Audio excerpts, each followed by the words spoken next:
내신에 관련된 건데 이런 질문이 있었어요. 내신 2점대 가능한가요? 그래서 두 분의 내신은 어느 정도이셨는지 또. 네, 저는 내신이 1.2대였어요. 저는 이렇게 바꿔가지고 2.1 정도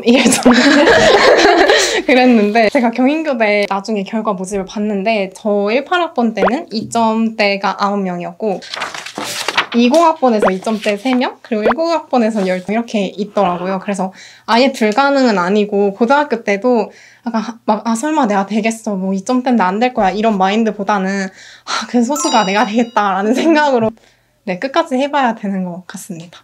그리고 상승곡선이었나요? 아니요. 저는 시옷자 모양이었는데 상승을 하다가 3학년 1학기 때 좀 떨어진 케이스인데 꼭 그렇게 상승곡선이 아니어도 된다고 생각을 해요. 왜냐하면 조금 한 0.12 정도 상승하거나 하락하는 게 그렇게 큰 유의미한 건 없고 대신에 뭐 2등급이었던 학생이 1등급이 된다거나 뭐 3등급에서 2등급에서 1등급으로 이제 좀 되게 가파른 상승곡선을 그려준 친구는 좀 그게 중요하다고 생각을 해요. 학종의 좋은 점은 생기부에서 부족한 점을 좀 채우는 거잖아요. 그래서 꼭 상승곡선이 아니라 하강이더라도 다른 부분에서 채우면 걱정 안 하셔도 될 것 같아요. 저 네. 하강이었거든요. 근데 약간 이런 마인드를 가지고 1학년 땐 좀 놀아야지 이런 생각을 하는 친구들이 있을 수도 있는데 저도 1학년 때 주변에서 막 하도 상승곡선 얘기를 입학할 때 많이 들으니까 난 상승곡선 찍을 거야 이렇게 얘기하는 친구들이 있거든요. 근데 학년이 올라갈수록 열심히 하는 친구들도 많아지고 다들 상승곡선을 생각하고 가니까 학종에서 비교과 활동이 아무리 중요해도 결국에는 내신으로 갈리는 경우가 있는 것 같아서 내신은 좀 꼼꼼히 챙기셨으면 좋겠습니다. 주요 과목 외에 예체능에서 이제 꼭 A를 받아야 하는지 이런 질문이 있더라고요. 그 교대 수시 모집 요강만 봐도 전 과목이 다 포함된다고 적혀 있어요. 그리고 광주교대 같은 경우도 동점자 처리 기준이 예체능 A는 1등급, B는 3등급 이런 식으로 매겨져서 성적 처리가 되니까 예체능도 A가 아니면 교대보다 이건 아니지만 좀 준비 끝까지 잘 하시는 걸 추천. 그러면 이제 또 내신 공부를 할 때 아무래도 암기할 게 많은데 효율적인 암기 방법 팁을 주실 수 있다면 어떤 것들이 있는지. 저는 이제 암기를 할 때 입으로 중얼중얼거리면서 외우거나 앞글자 따서 외우는 경우가 있었는데 그거는 시험 얼마 안 남았을 때 좀 외우는 방법이고 저는 좀 많이 봐서 외워지는 거 그게 제일 중요하다고 생각해요. 네. 그리고 정말 외웠으면 너무 많이 봐서 질리더라도 한번 백지에 큰 흐름이라도 한번 다 안 보고 다 적을 수 있어야 되지 않나. 그리고 다 외웠으면 절대 자만하지 마시고 복습을 꼭 해주는 게 중요한 것 같아요. 항상 복습을 해야 머릿속에 저장도 되고 기억에 남으니까 언니 말처럼 외웠다고 끝난 게 아니라 계속 반복하면서 복습을 해주는 게 가장 중요한 것 같아요.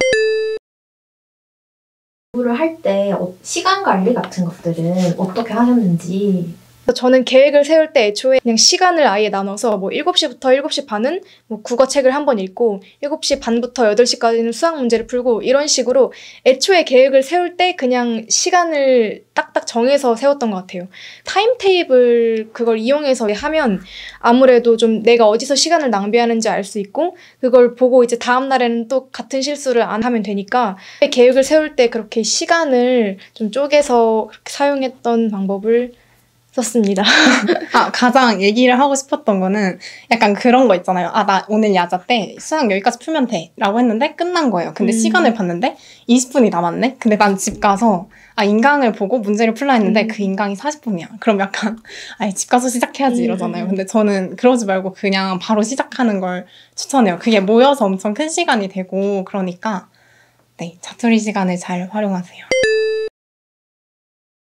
두 분이 이제 공부하면서 졸릴 때나 그럴 때 있었는지 또 그럴 때 어떻게 하셨는지 좀. 저는 졸릴 때 그냥 잤어요. 왜냐면 저도 제 한계를 뭔가 시험해보고 싶어서 그냥 안 자고 좀 버텨본 적이 있는데 결국에는 자게 되더라고요. 근데 그 버틴 시간 동안 뭔가 이게 머릿속에 잘 들어오는 것도 아니고 그냥 졸린데 뭐 붙잡고 있어봤자 남는 것도 없고 그냥 그래서 저는 그냥 한 10분에서 15분씩 그냥 낮잠을 항상 자줬어요. 근데 이게 나중에 생각해보면 그게 어떻게 보니까 제 체력의 원천이었던 것 같기도 하고 그래서 그냥 계속 꾸벅꾸벅 졸 바에는 그냥 한 뭐 20분씩 정도 자주셔도 괜찮을 것 같아요. 또 동의하는데 네.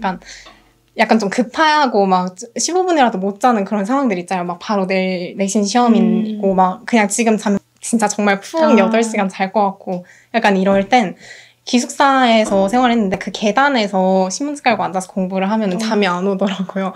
그렇게 자세를 좀 불편하게 하거나 또는 그 책상에다가 의자를 그냥 올려가지고 그냥 스탠드 책상을 만들어서 공부를 했던 것 같아요. 수업 시간에 졸릴 때는 또 졸방대라고 서서 듣는 책상 있잖아요. 거기서 그냥 수업 듣고 이게 딱 내신 시험하고 직결돼 있다 이런 생각이 들면 좀 잠이 날아가더라고요. 그래서 수업 시간에는 최대한 안 자려고 노력을 했고 어쩔 수 없을 경우에만 좀 졸방대 나가서 저도 서서 공부했어요. 공부를 하다 보면 슬럼프 같은 것들이 당연히 올 수 있는데 이제 그럴 때 이제 어떻게 멘탈 관리를 하셨는지. 그 슬럼프 같은 경우가 솔직히 막 자기가 노력한 거에 비해 결과가 안 나왔을 때 또는 내가 여기 대학을 가고 싶은데 이 대학보다 내 현재 위치가 좀 낮게 느껴질 때 이럴 때 보통 오잖아요. 그래서 보통 그냥 해결 방법은 어쩔 수 없이 그냥 공부해서 그 지점에 도달하는 것밖에 없잖아요. 그래서 저는 제일 좋은 방법은 빨리 털어내고 공부하는 거였어요. 그래서 고3 같은 경우는 지금은 절대 꺼내볼 수 없는 그런 감정 일기가 있는데 그냥 힘들면 거기에 그냥 다 쏟아내서 적고 그냥 맛있는 거 먹으면서 빨리 공부하러 가야지 이러고 나중에 그 노트 딱 봤을 때 근데 이때 되게 심각하고 나 진짜 막 엄청 우울증인 줄 알았는데 지금 보니까 별거 아니네? 약간 이런 걸로 약간 자아 효능감 얻고 막 이런 게 있었거든요. 그래서 최대한 빨리 털어내고 공부하는 게 본인을 위해서 제일 좋지 않나. 그리고 약간 그것도 있는 것 같아요. 몸이 다치면 그게 상처가 빨리 약 바르고 낫겠지 이러면서 기다리잖아요. 이 슬럼프도 감기나 그런 잠깐의 상처처럼 빨리 지나갈 거라고 계속 스스로를 다독여주는 게 좀 필요한 것 같아요.